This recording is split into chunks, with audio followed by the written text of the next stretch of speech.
నమస్కారం. మీ bone health గురించి మాట్లాడుకుందాం. ఇప్పుడు పుట్టిన పిల్లలకే మనం విటమిన్ డ్రాప్స్ వేస్తున్నాం, విటమిన్ డి డ్రాప్స్. అంటే మన బోన్ హెల్త్ ఎలా ఉందో ఒకసారి ఆలోచించండి. ఇప్పుడు విటమిన్ D3 డెఫిషియన్సీ అనేది ఒక పాండమిక్గా తయారైంది. అంటే ఆల్మోస్ట్ 80% మందికి కూడా విటమిన్ డి డెఫిషియన్సీ ఉంటుంది. దీనివల్ల బోన్ స్ట్రెంగ్త్ అనేది కోల్పోతున్నారు. చాలా తక్కువ వయసులో అంటే 30 నుంచి కూడా మోకాలు నొప్పులు చెప్పడం ఇవన్నీ జరుగుతుంది. ఎందుకు?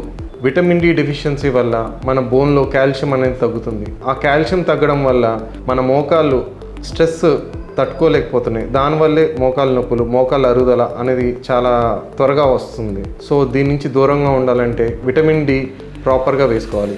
అలా అని చెప్పి అతిగా విటమిన్ డి వేసుకున్న విటమిన్ డి ఇంటాక్సికేషన్ అని ఉంటుంది. సో ముందు డాక్టర్ గారిని కలిసి ప్రతి సంవత్సరం విటమిన్ డి లెవెల్స్ చూపించుకొని దాని తర్వాత విటమిన్ డి అనేది వాడుకోవాలి.